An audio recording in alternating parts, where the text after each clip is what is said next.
मंगलम भगवान वीरो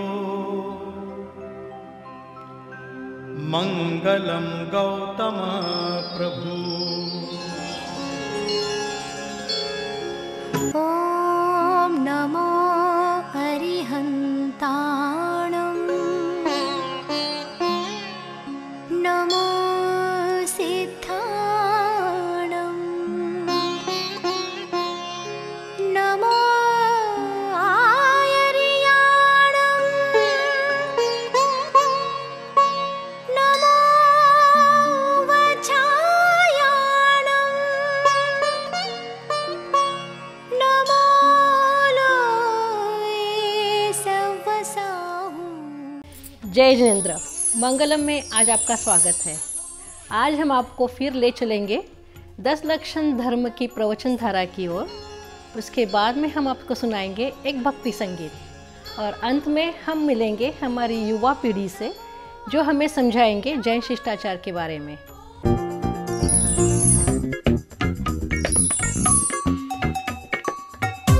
मंगलम में आपका स्वागत है। अब हम आपको ले चलते हैं प्रवचन धारा की ओर, जहाँ ज्ञानमती माता जी हमें समझाएंगी उत्तम त्याग धर्म के बारे में। उत्तम त्याग धर्म का आचरण हमें अपनी आत्मा की शुद्धि की ओर ले चलता है। तो आइए हम सुनते हैं उत्तम त्याग धर्म के बारे में। मंगलाणं च सौवेसिं सिद्धि प्रासाद निश्रेणी पंक्तिवद् भवे देहिनां 10 लक्षण धर्मोऽयं नित्यं चित्तं पुनातुनः। भव्यात्मा उत्तम त्याग धर्म ये है 8वां धर्म। भव्यात्मा रत्नत्रयं भविगणाय ददाति योगी तत्याग एव परमो यतिभिस्तथोक्तम् आहार दान प्रभृतीनपि देहि मुक्त्यै तं योगिनं हृदि दधे वरत्याग धर्मम्। भव्यात्मा षटखंडागम जैसे महान ग्रंथ में आचार्य श्री वीरसेन स्वामी ने त्याग धर्म का वर्णन करते हुए 16 कारण भावनाओं में त्याग धर्म का वर्णन करते हुए कहा है कि जो महामुनि, जो साधु रत्नत्रय का दान देते हैं, भव्यों को रत्नत्रय प्राप्त कराते हैं, यानी दीक्षा देते हैं, मुनि बनाते हैं, वो साधु ही उत्तम त्याग धर्म का पालन करते हैं। प्रासुक परित्यागता, प्रासुक दान, ये उत्तम त्याग है। षटखंडागम जैसे महान ग्रंथ के अनुसार, धौला टीका के अनुसार जो साधु रत्नत्रय का दान देते हैं वो उत्तम त्याग धर्म का पालन करते हैं, ऐसा महान यतियों ने, मुनियों ने कहा है। और 4 प्रकार के दान भी माने हैं: आहार दान, औषधि दान, शास्त्र दान और अभय दान अथवा वसति का दान। ये 4 दान जो माने हैं, ये 4 दान श्रावक भी देते हैं और साधु भी देते हैं अपनी अपनी योग्यता के अनुसार। गुरु ने शिष्य के लिए आहार दान के लिए किसी श्रावक को प्रेरणा दी, इन्हें आहार कराना है, इन्हें औषधि देना है आदि, तो ये उनका हो गया। स्वयं आहार देंगे नहीं साधु, तो ये आहार दान मुख्य रूप से और औषधि दान मुख्य रूप से और वसति का दान, अभय दान मुख्य रूप से श्रावकों का है। शास्त्र दान, ज्ञान दान और अभय दान मुख्य रूप से साधुओं का है। इसमें भी तो है ये 4 प्रकार के दान जो श्रावक भक्तिपूर्वक मुक्ति की प्राप्ति के लिए, मोक्ष की प्राप्ति के लिए जो देते हैं, वो श्रावक अपने आप अपने जीवन को, अपने गृहस्थाश्रम को सार्थक कर लेते हैं, तो ये उत्तम त्याग कहलाता है। भव्यात्माओं, ये भावना भाते रहे आप कि तम योगिनम हृदय दधे, ऐसे योगियों को हम अपने हृदय कमल में धारण करते हैं और वर त्याग धर्मम, और उत्तम त्याग धर्म को भी हृदय में धारण करते हैं, विराजमान करते हैं, हृदय में स्थापित करते हैं। अब आप पूजन की पंक्तियों को सुनेंगे। 10 लक्षण में सार्वधर्म को नित्य प्रति शीर्ष नवाते हैं, उत्तम त्याग धर्म प्रकटित हो यही भावना भाते हैं। मुनि रत्नत्रय दान करें, प्रासु त्याग इसे उचरें, इसी ही से शिव मार्ग चले, चतुसंग हों भले भले। भव्यात्माओं, मुनिगण, साधुगण रत्नत्रय का दान देते हैं, इसे प्रासुक त्याग कहते हैं और इससे ही मोक्ष मार्ग चलता है। इस चतुर्विध संघ, सुंदर सुंदर चतुर्विध संघ में दिखते हैं, आज भी हैं। और अनादिकाल से थे, हमेशा रहेंगे। दान चतुर्विध माना है, श्रावक धर्म बखाना है, त्रिविध पात्र हित दान कहा, औषधि शास्त्र आहार महा। दान के 4 भेद हैं, वो श्रावक धर्म प्रमुख रूप से है। 3 प्रकार के पात्रों को, उत्तम मध्यम जघन्य, मुनि आरिका क्षुल्लक आदि, वृत्ति आदि अवृत्ति आदि सम्यक दृष्टि आदिकों को भोजन देना आदि, भक्तिपूर्वक उनके योग्य, जैसे मुनि आरिकाओं को नवधा भक्तिपूर्वक देना आदि। तो ये उत्तम आहार दान है। औषधि दान, प्रासुक औषधि, निर्दोष प्रासुक, जैसे चिराते का काढ़ा है आदि, ऐसे चूर्ण आदि हैं। निर्दोष औषधि दान आदि देना।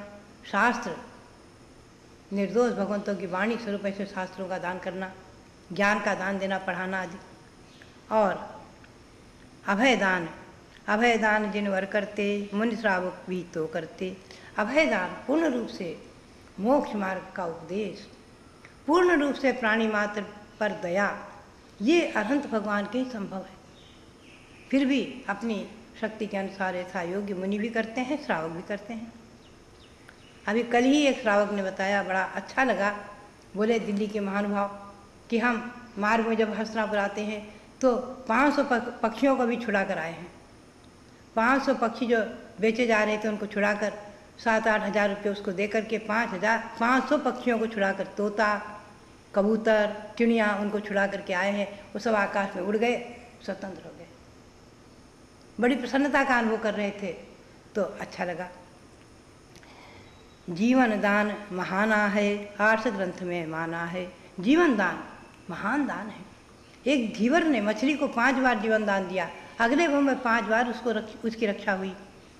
निज को निज में पा करके, ज्ञान निधि को ला करके, सभी विभाव का त्याग करो, निज स्वभाव को प्राप्त करो। भव्यात्माओं, अपनी आत्मा में अपनी आत्मा को प्राप्त करके, ज्ञान निधि को प्राप्त करके, ज्ञान निधि को प्रकट करके, संपूर्ण विभाव भावों को छोड़ो और अपने आत्मा के स्वभाव को प्राप्त करो। 24 उत्तम त्याग धर्म को हृदय कमल में ध्याते हैं, रत्नत्रय निधि पूर्ण प्राप्ति हित हर्षित अर्घ चढ़ाते हैं। भव्यात्माओं, भावना यही है कि 4 प्रकार का जो उत्तम त्याग धर्म है उसको हृदय कमल में हम ध्याते हैं और रत्नत्रय निधि की पूर्ण प्राप्ति हो, इसीलिए हम हर्षित होकर के इस उत्तम त्याग धर्म को अर्घ चढ़ाते हैं, इसकी पूजा करते हैं, इसकी जाप करते हैं, इसकी आराधना करते हैं। इस त्याग धर्म के बारे में मैं आपको बहुत ही सुंदर एक उदाहरण सुनाऊं, आपको आनंद आएगा। मैं ले चलती हूँ आपको भगवान शांतिनाथ के भवों की ओर। आपने सुना है कि राजा श्रीशेण का जीव क्रमशः 8वें भव में वज्रादि चक्रवर्ती होकर के और 9वें भव में अहमिंद्र हो गए, ऊर्ध्वग्रीवेग में अहमिंद्र हो गए। 1 वर्ष का प्रतिमा योग धारण करके, महान तपस्या करके और कालांतर में संन्यास विधि से शरीर को छोड़कर ऊर्ध्वग्रीवेग में अहमिंद्र हो गए। वहाँ अहमिंद्र, वहाँ का सुख अतुल वैभव। अनंतर जम्बूद्वीप में पूर्व विदेह में आप आकर हस्तिनापुर में देखें, प्रवेश करते ही पूर्व विदेह में पुष्करावती नाम से एक विदेह क्षेत्र है, 8वां। इसमें पुंडरीकनी नाम से राजधानी, वहाँ के राजा घनरथ, ये भी तीर्थंकर के अवतार। तीर्थंकर, इन तीर्थंकर के किसी महारानी से पुत्र हुए, इनका नाम रखा मेघरथ।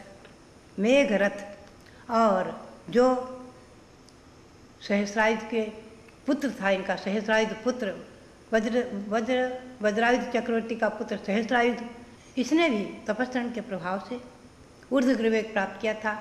वो आकर के और घनरथ की दूसरी रानी से दृढ़रथ नाम का पुत्र हो गया। मेघरथ और दृढ़रथ ये दोनों भाई भाई हो गए। भव्यात्माओं, इधर पिता पुत्र थे, ऊर्ध्वग्रीवेग में अहमिंद्र हुए, पुनः दोनों भाई भाई हो गए। तीर्थंकर के पुत्र ये दोनों अच्छी तरह से सुखपूर्वक पिता के साथ राजसभा को सुशोभित कर रहे थे। किसी समय एक दासी राजमहल से किसी रानी से एक एक अलग अलग 2 रानियों थी, 2 दासियाँ 2 मुर्गे को लेकर आईं और वो बोली कि हम इनका युद्ध कराएंगे राजसभा में, और जो मुर्गा जीतेगा, जिनका है, उस रानी को बहुत संतोष होगा, बड़ा आनंद आएगा, और जो जीतेगा उसके लिए, उसकी दासी के लिए 1000 दीनार इनाम में दिया जाएगा, आदि आदि। वहाँ मुर्गे का युद्ध चालू हो गया। ये रौद्र ध्यान, पशुओं का युद्ध देखना, करना, सुनना, यद्यपि राजा को इष्ट नहीं था, लेकिन उन दासियों के आग्रह से वहाँ शुरू हो गया। सभासद लोग देखने लग गए। तो दोनों मुर्गे वहाँ आपस में लड़ रहे थे, लहूलुहान हो रहे थे। इधर तीर्थंकर घनरथ ने अपने पुत्र मेघरथ से कहा, मेघरथ को भी अवधि ज्ञान था, उनसे बोले कि हे पुत्र, राजसभा को बताओ कि ये कौन है, क्यों ऐसा युद्ध कर रहे हैं, आदि आदि। तो उन्होंने बताया कि पूर्व में धान्य और भद्र नाम के 2 भाई थे। धन के निमित्त से आपस में लड़े, मरे, मरकर बैल हुए, भैंसे हुए आदि। दुर्गति में तिर्यन चोनी में भ्रमण करते हुए दोनों मुर्गे हो गए हैं और ये आपस में बैर के संस्कार से लड़ रहे हैं। और ये युद्ध रौद्र ध्यान दुर्गति का कारण है, आदि। और उन मुर्गों को संबोधित किया मेघरथ ने। तत्क्षण ही वो मुर्गे दोनों लहूलुहान हुए, मर गए। मर कर के व्यंतर योनि में देव हो गए, दोनों देव हो गए। बैर भाव को छोड़कर आपस में देव हो गए और अंतर्मूर्त में देव होकर वहाँ आते हैं। राजसभा में निवेदन करते हैं कि हे राजन, हे भगवान, आप मेरे लिए सर्वस्व हैं। आपने मुझे देवयोनि को प्राप्त कराया है, इस तुच्छ योनि से छुड़ाकर और मेरे बैर भाव को मिटाया है। मैं आपका क्या उपकार करूं? राजा मेघरथ ने कहा, हमें कोई आवश्यकता नहीं है। फिर भी उन्होंने आग्रह किया, निवेदन किया कि भगवान, आप मेरी प्रार्थना को न ठुकराएं। सपरिवार आप विमान में बैठें, हम आपको पूरे 2.5 द्वीप के सभी अकृत्रिम जिन मंदिरों का दर्शन कराएंगे, पूरे 2.5 द्वीप तक आपको घुमाएंगे। चलिए आप, क्योंकि मनुष्य को 2.5 लोक के बाहर, मनुष्य लोक के बाहर ले नहीं जाया जा सकता। उन देवों ने बड़ी भक्ति से इन मेघरथ को, दृढ़रथ को सारे 2.5 द्वीप की यात्रा कराई। सुमेरु पर्वत की वंदना, विजयार्थ पर्वतों की वंदना आदि 458 मंदिर, उसमें 458 में नंदीश्वर, कुंडलवर और रुचकगिरी को छोड़कर मानसोत्तर पर्वत तक उसने सारे मंदिरों का दर्शन कराया और बहुत कुछ दिखाया। पुनः लाकर वहाँ उन्हें छोड़ दिया और हाथ जोड़कर बोले, कभी भी मुझे याद कीजिए। चले गए। पुनः एक घटना घटती है कुछ दिनों बाद। महाराजा मेघरथ आष्टानिक के 8 उपवास करके और सभा में बैठ करके सबको संबोधित कर रहे थे, धर्म का उपदेश दे रहे थे। उसी समय एक छटपटाता हुआ कबूतर आ गया और कबूतर आकर के राजा के पैर के पास चिपक गया। रक्षा एकदम वो छटपटाता हुआ कि मुझे शरण दो। वो तो बोल नहीं पा रहा था। पीछे पीछे गिद्ध पक्षी आ गया, गृध्र पक्षी, गिद्ध, और आकर बोलता है, राजन राजन, ये मेरा भक्ष्य है, मुझे दो, मुझे दो, मेरा भक्ष्य नहीं तो मैं मर जाऊंगा, मैं भूखा हूँ, मेरा खाने का पदार्थ। राजा ने उस कबूतर को अपने बड़े प्यार से अपने पास बिठा लिया, उस पर हाथ फिराया और उसकी रक्षा की और गिद्ध को संबोधित करते हुए शांत किया। उसी समय सभासद में प्रश्न हुआ। एक सभासद ने प्रश्न किया, भगवान ये कौन है? ये गिद्ध मनुष्य की वाणी में बोल रहा है, गिद्ध मनुष्य की वाणी में बोल रहा है, कौन है? राजा ने अपने अवधि ज्ञान से बताया कि ये एक देव इसमें प्रविष्ट हुआ है। ये 2 भाई आपस में लड़ करके मर करके परस्पर में वैर के संस्कार से एक कबूतर हुआ है, एक गिद्ध पक्षी, तो एक दूसरे को खाने को दौड़ रहा है, ये इसको खा। तो उन्होंने, राजा मेघरथ ने खूब अच्छी तरह दान का उपदेश दिया। दान क्या है? वो कहते हैं, उत्तर पुराण में बहुत सुंदर वर्णन आया है कि मांसादिक पदार्थ देय नहीं है, दान देने योग्य नहीं है। न तो मांसादिकम देयम पात्रम नाश्य प्रतीच्छ कहा तद्दातापि न दाते मऊ गेयो नरक नायको। वो कहते हैं कि देखो, ये गिद्ध पक्षी ये पात्र नहीं है। पात्र होते हैं अहिंसक, महावृत्ति, अणुवृत्ति आदि, सम्यक दृष्टि आदि। ये पात्र नहीं है।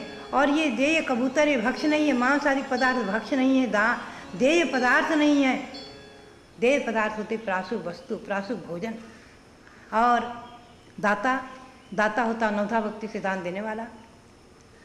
तो उन्होंने दान, दाता और देय वस्तु आदि का बहुत अच्छी तरह निरूपण किया और बताया कि न तो ये गिद्ध पात्र है, न ये देय वस्तु है, और न मैं इन हिंसक वस्तु को देने वाला दाता बन सकता हूँ।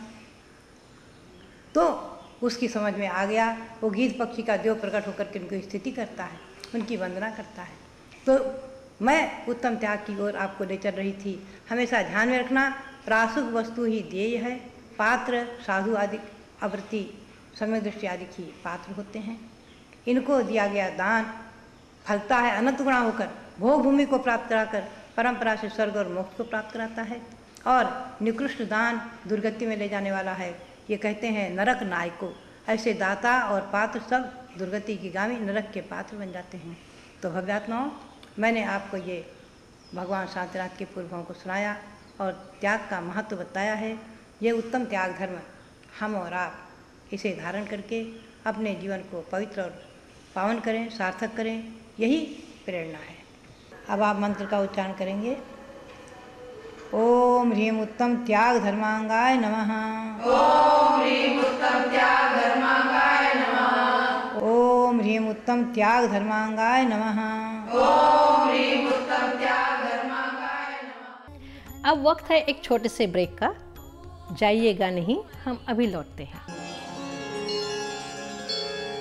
For your tax-free donations, suggestions and comments, please visit mangalamshow.com. मंगलम में आपका फिर स्वागत है।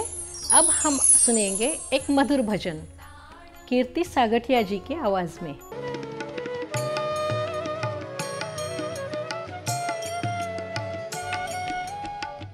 मनडू हाथ न आवे ओ पद्मा प्रभ, मनडू हाथ न आवे। यत्न करे निजे घर मारा को, यत्न करे निजे घर मारा को, पल पल पर धर जावे। यत्न करे निजे घर मारा को, पल पल पर धर जावे। ओ पद्मा प्रभ मनडू हाथ न आवे, ओ पद्मा प्रभ मनडा हाथ न आवे।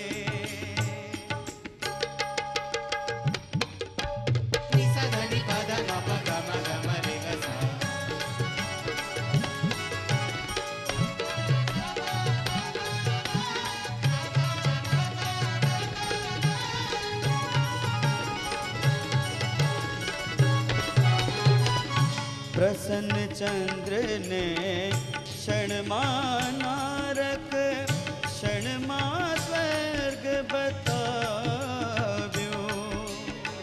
क्षण केवल धुंधुद बाजी, मन केर मचारो। पद्मा प्रभ मनडू हाथ न आवे, ओ पद्मा प्रभ मनडू हाथ न आवे।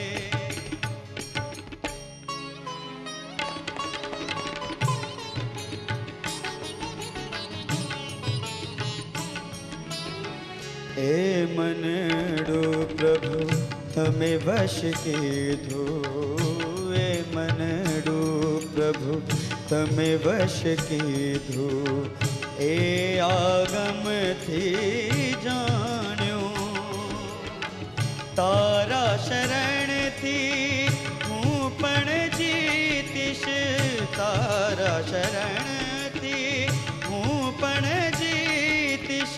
हे मने मन मान्यो, ओ पद्मा प्रभ मनडू हाथ न आवे, ओ पद्मा प्रभ मनडू हाथ न आवे।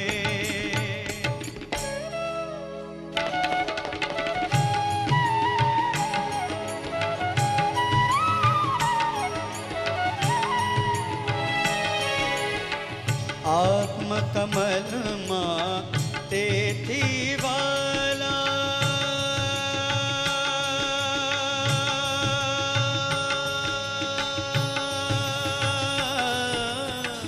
आत्म कमल माँ तेथी वाला। मैं प्रभु तमने बसाव्या,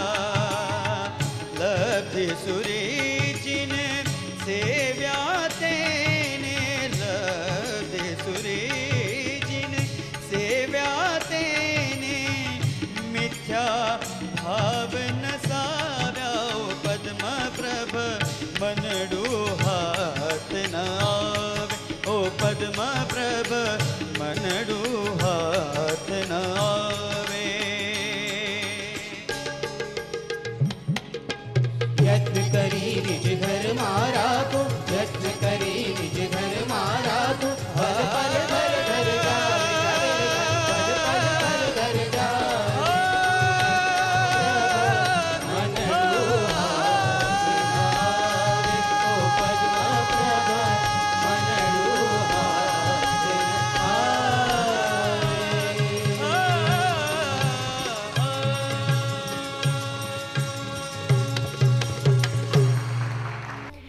अब वक्त है एक छोटे से ब्रेक का, लेकिन कहीं जाइएगा मत, हम अभी लौट रहे हैं हमारी युवा पीढ़ी के साथ। For your tax free donations, suggestions and comments, please visit mangalamshow.com। अब हम आपके सामने प्रस्तुत करने जा रहे हैं हमारी युवा पीढ़ी, जो हमें समझाएगी जैन शिष्टाचार के बारे में। Jai Jinendra, I am Rahul Ajmera. I am 8 years old. I did a painting on Jain Darshan etiquettes. As you can see, there's a Bhagwan here. This is the temple. These are the boys and these are the girls, and these are the etiquettes listed down. So the etiquettes are: do not bow directly in front of God. Do namaskar in Panchangawasan mudra. Do not cross the people who are bowing down. Offer samagri after doing mantra. We should do darshan of all ladies. We should recite mantra softly. Thank you all. Thank you all. Jai Jinendra. Jai Jinendra. My name is Aditi Doshi and I am 6 years old. I am from Forest Hills, New York. For my project, I wrote about etiquette while proceeding for temple. I learned that when going to temple, always wear clean clothes and bring rice with you. Also make sure not to step on any bugs or insects. Do not enter the temple with leather things, food in your mouth, or worry. Thank you, Jai Jinendra. Jai Jinendra, my name is Rikosha. I am 6 years old. I draw a mother, son, and a house. The title of my project is Etiquettes for Younger Ones in the Family. I learned that give respect to your elders. Give up your seat to your elders. Touch the feet of your elders in the morning. Don't give order to your elders. Don't talk with bad voice. Don't get angry at them. Thank you, Jai Jinendra. Jai Jinendra. My name is Gaurav Ajmera. I am 8 years old. I live in Baldwin, New York. The title of my painting is Success in Life by 7 Principles of Etiquette. I have made a rainbow and a flag for success. The 7 principles are: give immense love to younger ones, give due respect to elders, always keep educating oneself, have immense devotion for God, have simple living and high thinking, fight challenges with strength, have awareness of society and country. Thank you, Jai Jinendra. Jai Jinendra. My name is Charmi Shah and I'm 13 years old. The topic for my painting is things that should not be done in the temple. I drew flowers here because flowers are a symbol of love and I love my religion. I learned many things while doing this painting. I learned that We should not touch holy books without washing your hands. We should not put dravya in unassigned places, and we should not buy or sell offer dravya. We should not discuss for business and marriage, and we should not fight. It was a pleasure to do this project, and thank you. Jai Jinendra. My name is Priya Shah. I am 7 years old and I live in Forest Hills, New York. The painting I made was on verbal etiquettes per Jane Shistachad. It teaches about what we should do and what we should not do in verbal communication. What I learned is we should always be polite and never use bad words. We should use words like please and thank you in our communication. Always use friendly and likable words. I've listed the etiquettes using bright, vibrant colors. Thank you and Jai Jinendra. आशा है आज का programme आपको पसंद आया होगा। अगले हफ्ते हम आपसे फिर मिलेंगे। आपके विचार हम जानना चाहेंगे, हमें लिख भेजिएगा mangalamshow@gmail.com पर। हमारी वेबसाइट ज़रूर विज़िट कीजिएगा mangalamshow.com पर। अगले हफ्ते आपसे फिर मुलाकात होगी, तब तक के लिए आज्ञा चाहते हैं। जय जिनेंद्र।